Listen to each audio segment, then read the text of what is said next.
Hi guys, I'm Irene. This is Perpetually Paperback, and today I'm doing my February reading wrap-up.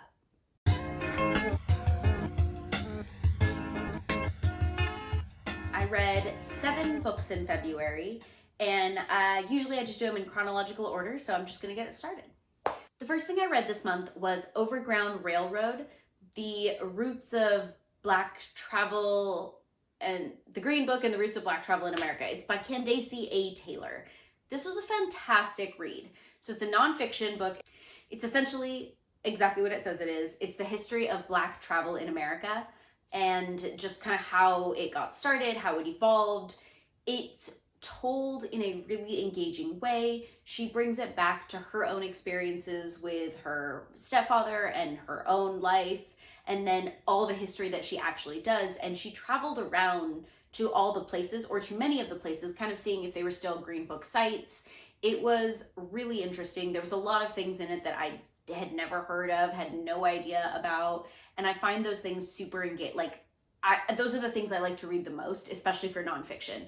That was really enjoyable. It was a really enjoyable read. I gave it 4 stars. Yeah, I would recommend that to anyone. I think it was really enjoyable.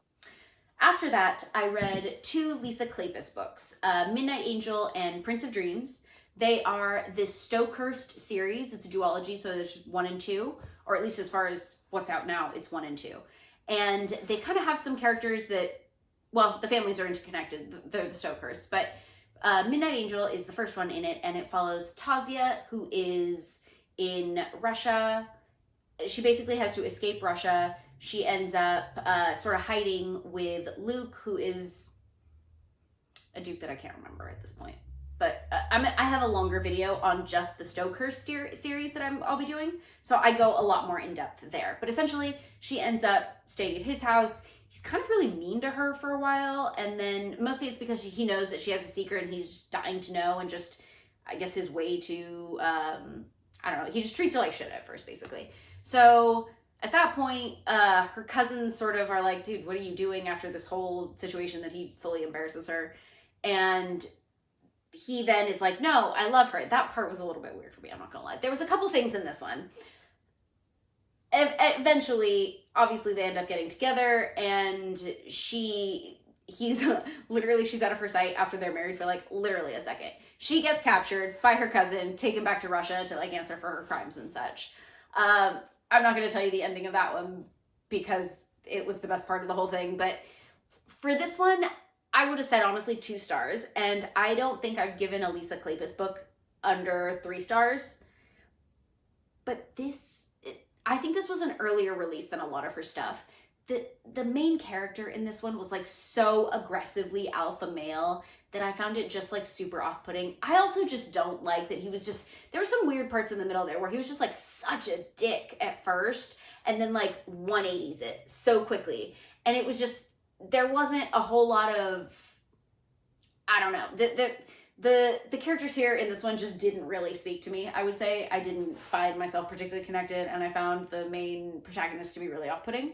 So 2 stars for me. But did love the Russian setting.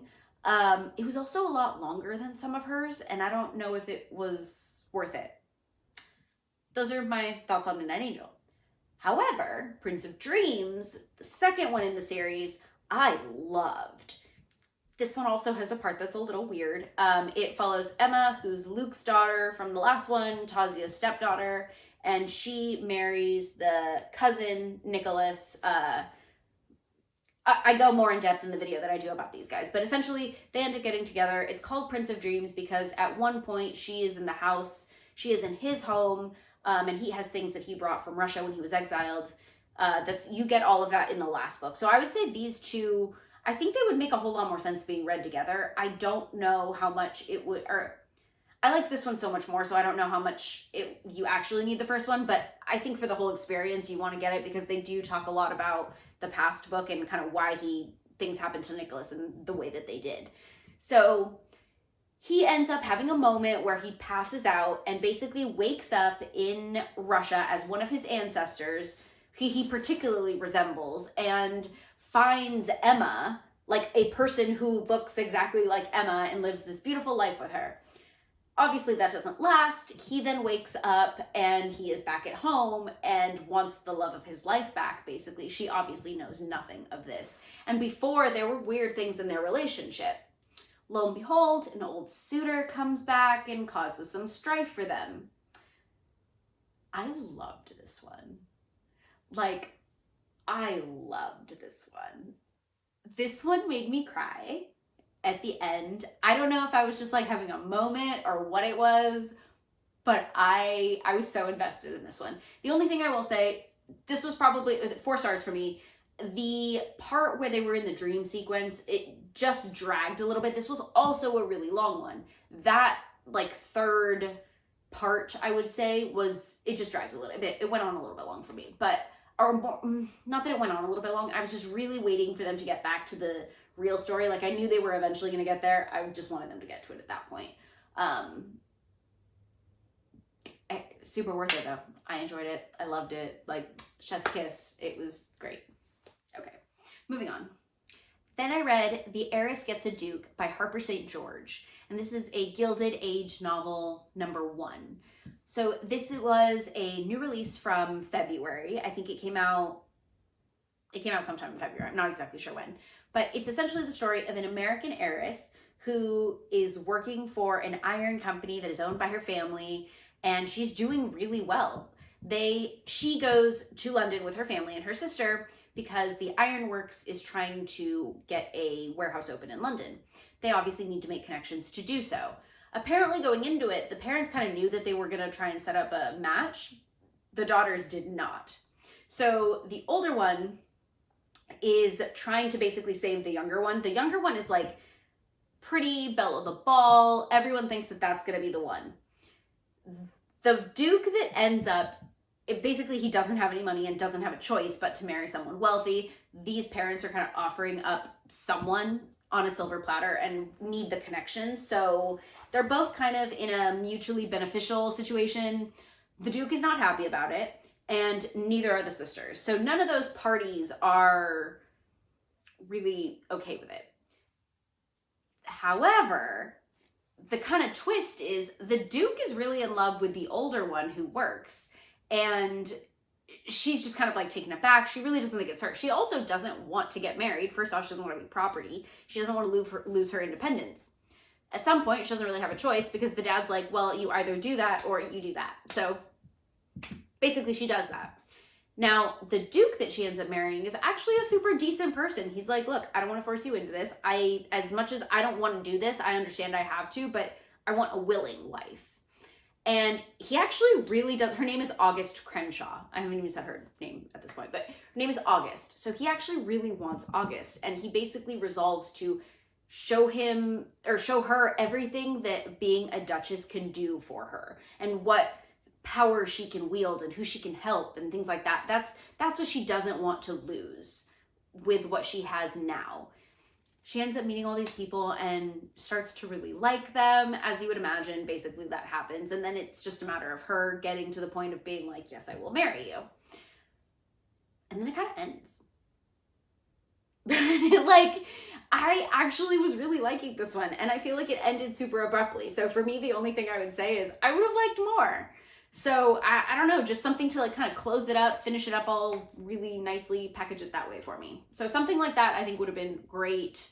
But I actually enjoyed it for the most part. I would say 3 stars, just because it was a little bit slow paced kind of in the middle and beginning, and then just ended with a start. Just kind of as I felt like it was starting to get going. I'm excited to see what she comes out with next. I think it will be really interesting because I did enjoy this one. So I'm going to pick her up again, for sure. After that, I read another new release. This one came up on Scribd, and I don't know what possessed me, but yeah. I read The Last Garden in England by Julia Kelley. Yeah, Julia Kelley? Yes, Julia Kelley. So this is a story about, I think it also was released last month. I don't know how I ended up, I didn't even realize it was a new release. It was just kind of one of those like available on Scribd, and I happened to listen to it.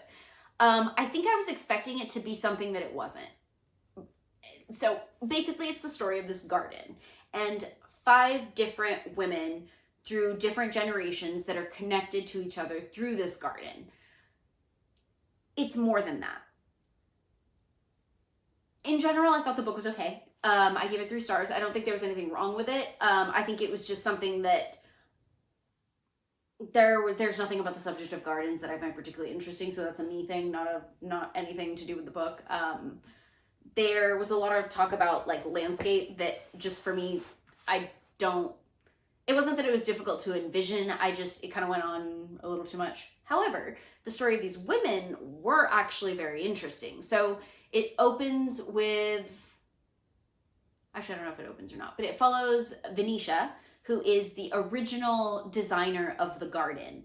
And it's largely also centered around this big estate with a winter garden.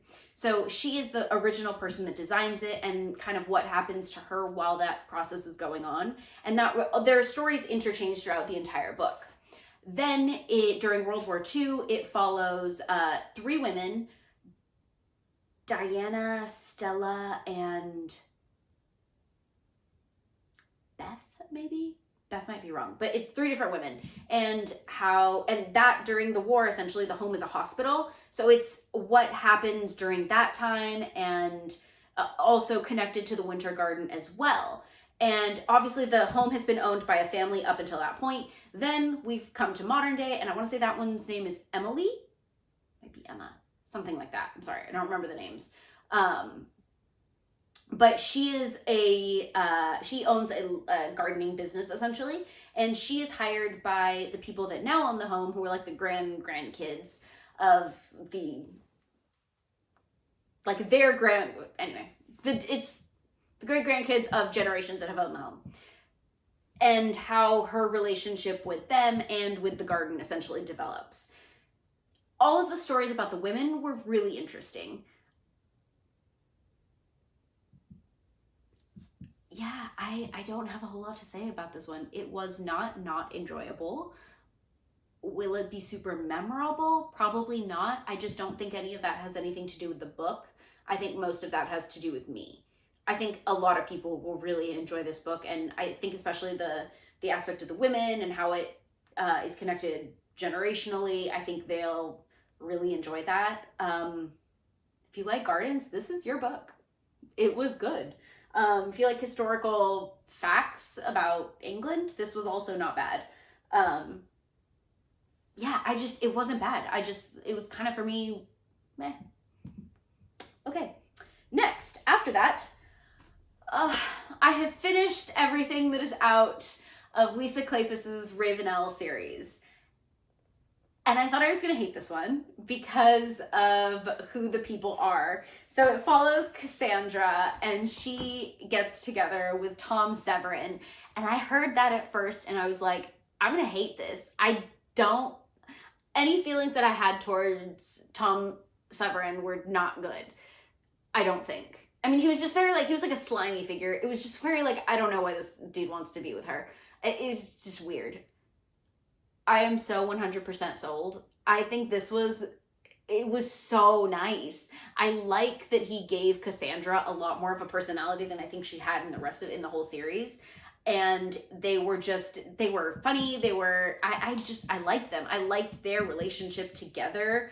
I liked Severin is weird, and he doesn't really have emotions in the way that normal people do. And she just brought so much of that out. I think it was great. I loved this one.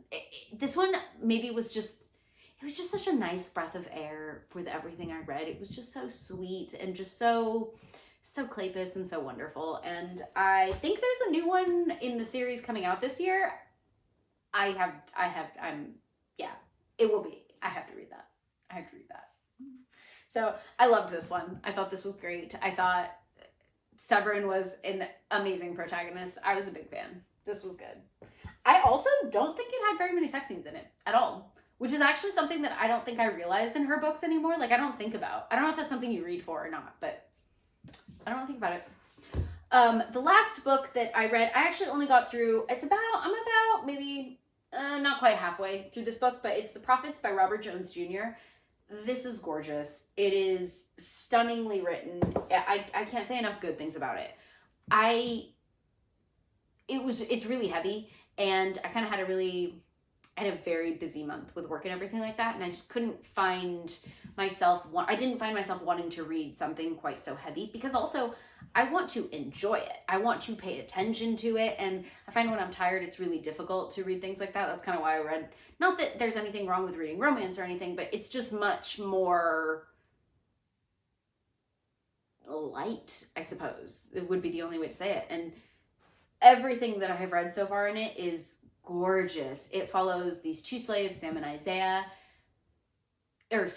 Isaiah, and it's just the way that the author just describes the place, how they're feeling, how their emotions transfer, not just with the couple of boys basically, but just everyone on the plantation, and from the white people in the house to